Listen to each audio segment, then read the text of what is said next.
From the gripping saga of Star Wars to the ancient wisdom of Stoic philosophy, the tale of Anakin Skywalker's downfall is a stark reminder of the perils of emotional attachment. Imagine loving someone so deeply that you'd risk everything, even your very soul, to prevent losing them. This was the story of Anakin Skywalker, who turned to the dark side in a desperate attempt to save his beloved. But what happens when our deepest fears become reality? When the very thing we cling to slips through our fingers? Although extreme, Anakin's fear of loss is a fear many people share. Oftentimes, we go to great lengths to keep the people or the things we love present in our lives. This isn't just a tale from a galaxy far away. It's a profound human dilemma that echoes through the teachings of Stoicism. Today, diving into the depths of human attachment and loss, we delve into the teachings of Stoicism, examining how its principles can be applied as practical steps outlined for detaching from people and situations. So I encourage you to stay with us till the end and take note of every step as an actionable wisdom guide to help you navigate the often turbulent waters of human relationships and emotions. Stepping back is like stepping out of the party into a quieter space where you can hear and think clearly. Seneca, with his profound insight, once said, "As often as you can, return to yourself." This isn't just about physical space. It's about mental and emotional space too. When feelings cloud our vision, a step back helps us observe them, like watching clouds drift across the sky, understanding they're separate from us. This detachment isn't coldness. It's a way to observe the situation and our reactions to it objectively. It's about seeing the chessboard, not just the chess piece you're holding. To apply this today, you don't need a villa in the countryside like the ancient Stoics. It can be as simple as turning off your phone for an hour, taking a walk, or just sitting quietly in a room. The goal is to find a space where your thoughts aren't drowned out by the constant buzz of life. It's in these quiet moments that we find the strength to make decisions not based on immediate emotions, but on reasoned thought and inner wisdom. This step back is your power move, your space to breathe and see beyond the fog of the immediate. Now, 2. Consider the rationality of distancing yourself. Choosing to distance yourself from someone isn't a decision made in haste. It's a thoughtful process, echoing the rationality and virtue Stoicism values. Picture your life as a journey on a boat. The people in your life are like the winds and currents. Some help you sail smoothly, while others might lead you into choppy waters. Here's where you, as the captain, need to decide which winds to harness and which storms to avoid. This decision is not about avoidance. It's about steering your life in a direction that aligns with your values. Epictetus, a Stoic who transformed his life from slavery to wisdom, often stressed the importance of choosing associations that align with our inner freedom. His life teaches us a valuable lesson. Not all who wander into our lives bring light. Some cast shadows that can dim our own shine. Reflect on your relationships as if they were mirrors. What do they reflect back to you? Joy, growth, and understanding, or doubt, discomfort, and dismay? Choosing to distance is not an act of abandonment. It's a deliberate choice towards self-preservation and moral integrity. Stoicism isn't about cold logic. It's about warm wisdom. It asks us to consider, does this person add to my life like a harmonious melody or disrupt it like a discordant note? As you ponder this, remember the words of Epictetus. We are not disturbed by what happens to us, but by our thoughts about what happens. It's not just about the person, but your perception of their impact on your life. Are they a chapter in your story that encourages your growth or a footnote that distracts from your journey? Ultimately, the decision to distance yourself is about creating a life story that you're proud to narrate. It's about being true to yourself, your values, and your journey. Stoicism teaches us to embrace relationships that enrich our narrative and gently let go of those that don't. It's about crafting a life where every person and experience is a deliberate, thoughtful addition to the tapestry of your existence. No. 3. Have a chat with someone you can rely on. When the world feels like a jigsaw puzzle and you're struggling to fit the pieces together, it's time to reach out. Stoicism, while it champions inner strength, also values the power of connection. Talking to someone you trust is like finding an anchor in choppy seas. It's not about offloading our problems, but about gaining clarity and perspective. Think of it as having a journey companion in life, someone who helps you map out the terrain when your own compass feels a bit off. Seneca, with his deep understanding of human nature, recognized the power of shared wisdom. He compared a friend to a mirror, reflecting back not just our image, but our innermost truths. This reflection isn't just about seeing ourselves clearly. It's about understanding our path. When you open up to someone, you're not just sharing words. You're inviting them into your inner world, offering a glimpse of your thoughts and emotions. This sharing creates a space of mutual understanding and support, where insights are exchanged, not just sympathies. Choose your confidant wisely, someone who embodies the values you aspire toward. This person becomes your sounding board, helping you navigate through your thoughts and feelings. They don't have to fix your problems. Sometimes just having them listen is enough. Their presence is a reminder that you're not alone on this journey. As you share your thoughts, you might find pieces of wisdom in their responses, little nuggets of truth that help you see things differently. Stoicism teaches us that life's challenges are best met with a calm mind and a supportive community. Your chosen confidant is part of this community, a testament to the idea that strength often comes from togetherness. Remember, detaching from a person or situation doesn't mean detaching from all human connections. In fact, it's these very connections that provide the strength and perspective needed to navigate life's complex tapestry. Your conversations with this trusted individual are more than just chats. They are bridges to understanding, pathways to clarity, and anchors in the ever-changing seas of life. No. 4. Establish limits for your feelings. Mastering our emotional landscape is like being the captain of a ship sailing through a storm. The waves are our feelings, powerful and sometimes overwhelming. Stoicism doesn't teach us to avoid these waves, but to navigate them with skill and wisdom. It's about knowing when to let the waves carry us and when to steer our ship firmly. Our feelings are natural, yet without setting limits, they can sweep us away from our chosen path. The trick is to experience these waves without letting them capsize our boat. Epictetus, with his profound understanding of the human soul, reminds us that we are not troubled by things, but by the view which we take of them. This perspective is key to establishing emotional boundaries.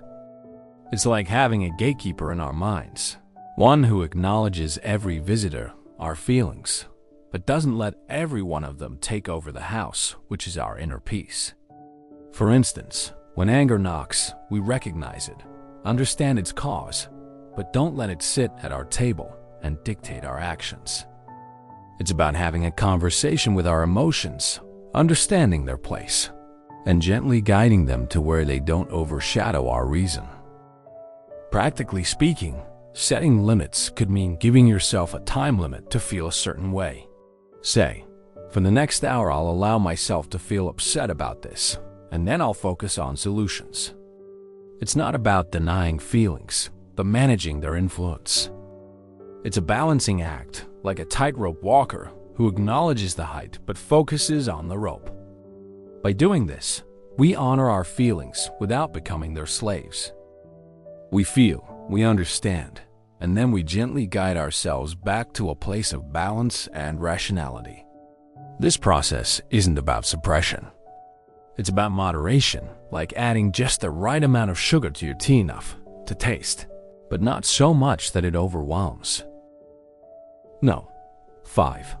Thoughtfully consider the potential consequences of distancing yourself. When you stand at the crossroads of detachment, take a moment to look down each path. Stoicism isn't about impulsive decisions. It's about thoughtful consideration. Imagine each road as a possible future, each turn a different outcome. What lies down the path of distancing? Will it bring peace, growth, and a stronger sense of self, or will it leave a trail of regret and missed opportunities? This foresight isn't about predicting the future with certainty. It's about preparing for it with wisdom. Marcus Aurelius, a man who balanced the weight of an empire, once mused, "Look back over the past, with its changing empires that rose and fell, and you can foresee the future." His words echo the Stoic practice of reflecting on past experiences to inform future decisions. Think about times you've distanced yourself before. What were the outcomes? Did the space bring clarity and peace, or did it lead to isolation and regret? Use these reflections as a guide, a way to learn from the past to navigate the future. Finally, consider the impact of your decision on others. Stoicism teaches us to balance our needs with the greater good. In detaching, are you fostering your growth and contributing positively to the lives of others? Or are you potentially causing harm or misunderstanding? This step isn't just about self-interest. It's about harmonizing your well-being with the world around you. It's like being mindful of your footsteps in a garden, ensuring they nurture growth rather than trample the flowers. Detachment, in the Stoic sense, is an act of wisdom, a carefully weighed decision that considers not only the self, but the interconnected web of relationships in which we all exist. No. 6. Give yourself a break from social media. Picture your mind as a serene lake. Now imagine social media as raindrops constantly disturbing its calm surface. These droplets are the endless updates, notifications, and comparisons that infiltrate our peace. Stoicism, a philosophy that thrived long before the digital age, still offers timeless wisdom for managing such disturbances.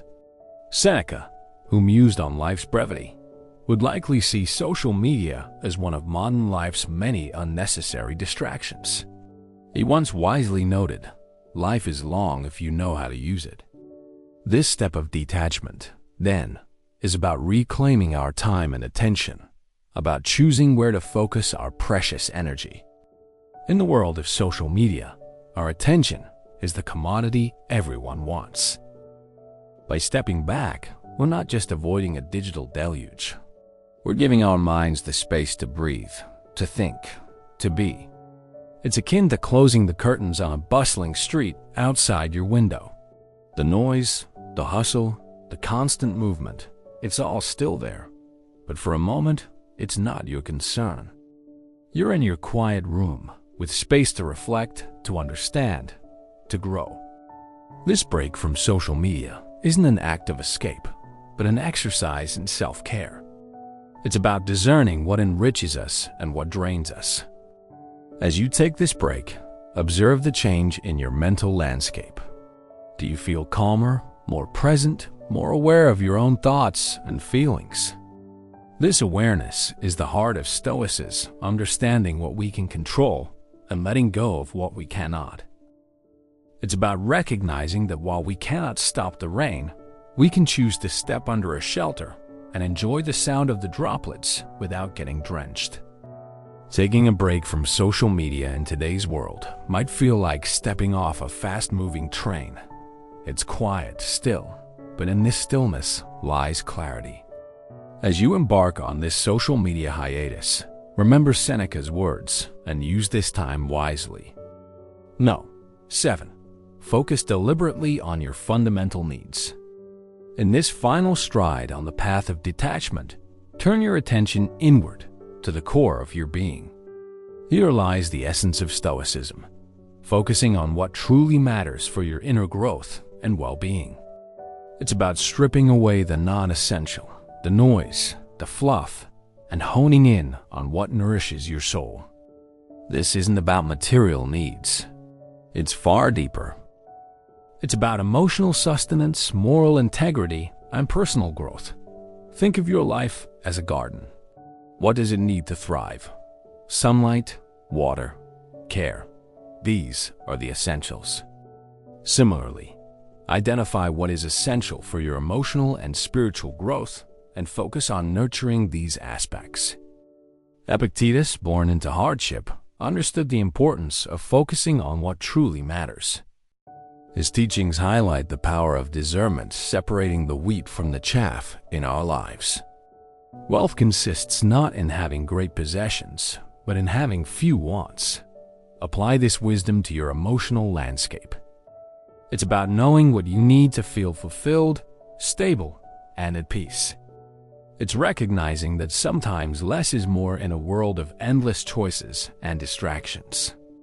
It's about finding contentment in simplicity and depth. Practically, this means taking time to reflect on what brings you genuine happiness and peace. Is it quiet time alone? Meaningful conversations with friends? Engaging in a hobby? Identify these core needs and make them a priority. It's like packing for a journey. Bring only what is essential, what adds value to your path.